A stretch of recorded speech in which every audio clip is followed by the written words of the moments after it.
Hey guys, subscribe for daily content, and if you're shopping for gear, make sure you check out the description for the newest items at some of the very best online retailers. There's also links for some of the items that I personally recommend. Thanks! What's going on, YouTube? Metal Complex here, and today I've got another short, little unboxing video to share with you guys. Something truly exciting. This is a box. It's a box containing a knife from Hog House Knives. Now, if you're not familiar with Hog House Knives, just fair warning, this is an expensive knife. They do not mass produce knives. This is not made in China. In fact, these are made in Finland, and we are well past the mid-tech threshold. But some companies do kind of a not super great job in this territory. Hog House does an insanely good job. In fact, they are one of my top most recommended companies if you are shopping in this territory, right? I mean, obviously, if you're shopping in the $50 territory, this isn't that territory. But for people who are shopping in this territory, Hog House makes some of the best stuff out there. So thank you so much to Hog House for sending this in for me to share with everybody. I will link their website down below so you can check their stuff out if you want to. Thanks to my patrons for supporting me. There's actually a couple that are coming my way, and this is the one they said that they were going to send first. So this is, hopefully it has the, I can't believe they, oh God. I'm losing my mind. To the guys from Hog House, I was like, man, because they said, well, take a look at some of the anodizing options on our website.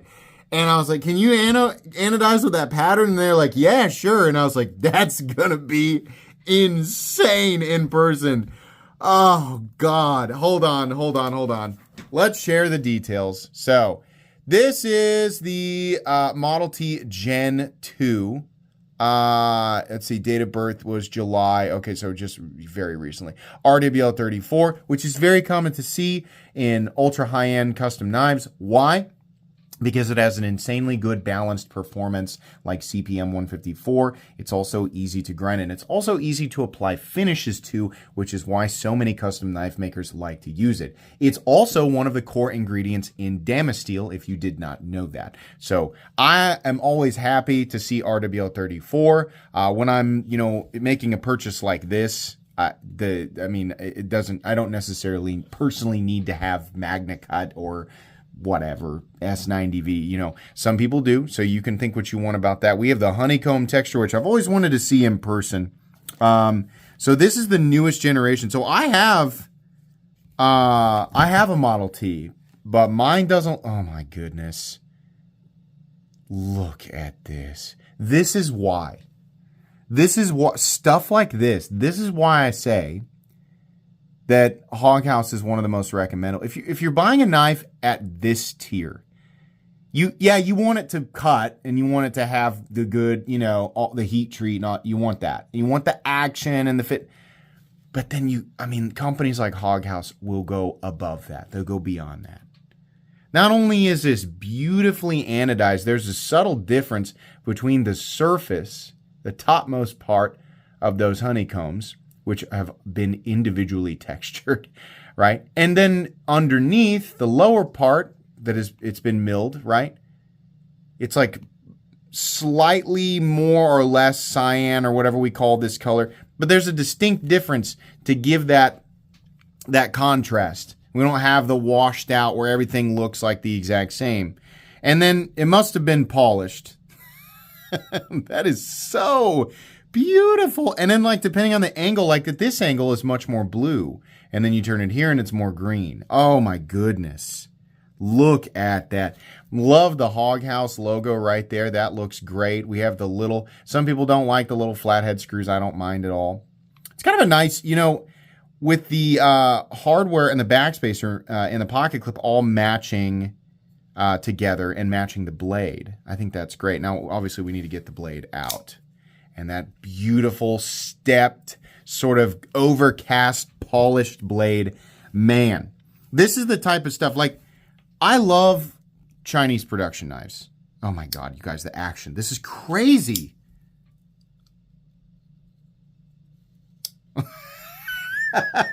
God.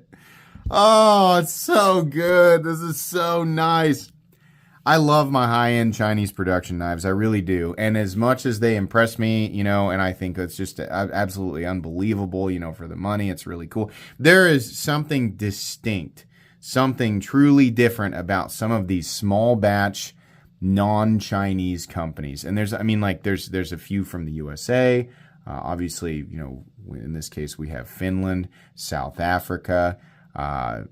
We've had a couple from Croatia. It's just, there's something about taking extra time for each individual knife, which is absolutely what is occurring here.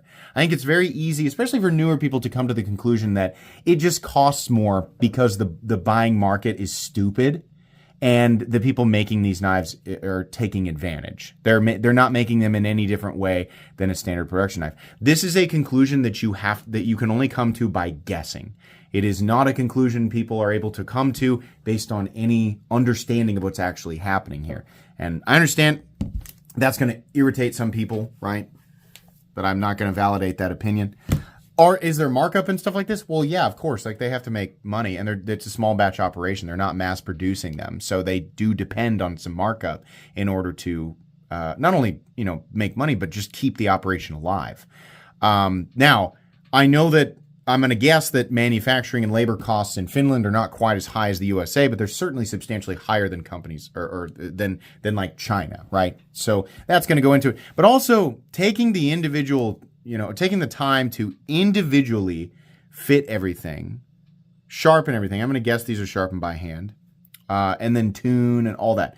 These are going to be hand tuned, hand assembled, and probably the individual, like the scales and stuff, will have additional individual processes.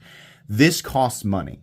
Whether or not individual people value those elements is a personal matter. Whether or not they cost more money is just they factually do. They just do, right? This is so gorgeous. Oh my God. I can't get over the aqua ano and that texturing there. And yeah, you can feel the texturing, but it's not aggressive at all. Boy, this is beautiful. This is absolutely stunning. I love this. So you can just barely feel this, but those little steps right there, the little milling lines in the blade, I think that's so cool. They keep them right here. It's got a little bit of a different machined finish up top. Where does the detent ball contact? Boy, it must be immediate. Where's the detent ball? Oh, I see it. Good Lord. Hog House. Your detent ball ramp is literally imperceptible. I have never... Hold on. My damn flashlight. What is happening here? Hold on.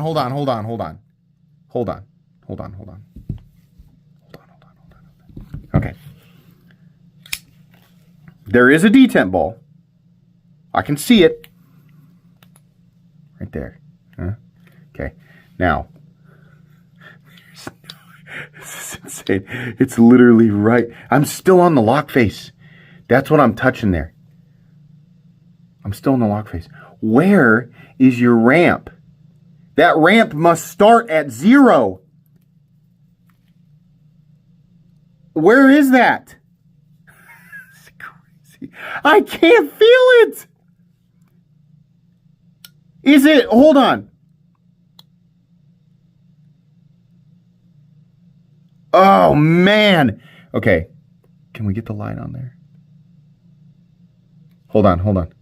I'm trying to get this where you guys can see it. We can see that little slot, and then there's some marks there. It's just like the lead in to there's the hole right there, and it pops down in there. But the ramp itself is just nothing. It starts the moment that it there's no double clutch. The entire thing is ramp. That's what it feels like. So on any other, I'm sorry. I know whenever I zoom the camera in, that changes the audio. I've looked on my phone. I can't find a setting that shows that I can disable that.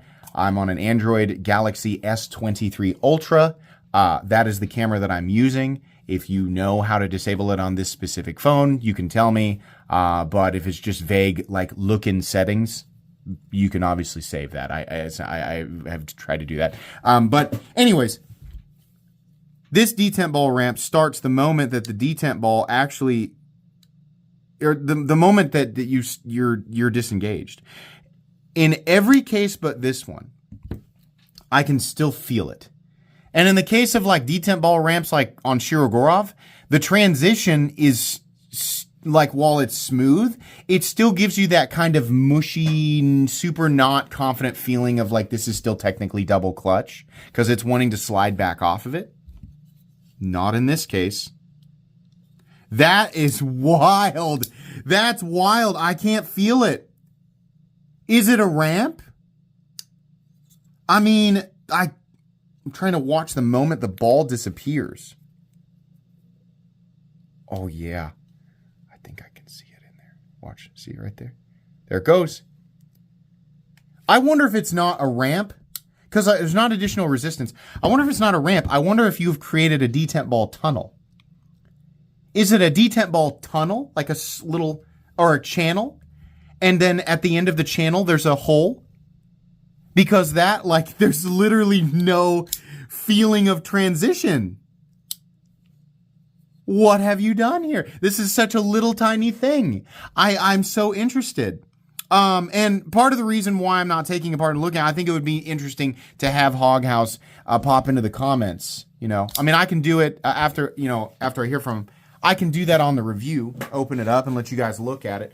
But that is so cool. And that's crazy. I mean, at some point they were like, well, you know what? Let's just remove that feeling of transition completely. It's either a start at zero ramp or it's a channel or yeah, like it's a little cave for the detent ball. That's what it feels like. This is a spectacular knife. I have the new Model T, like this Gen 2. I just don't have one that's anodized. I mean, this is such a cool... The combination here of the texturing and the anodizing, it is so beautiful. This is wonderful. So today's video is not a review. It is simply an unboxing and first impressions. I am incredibly impressed with this.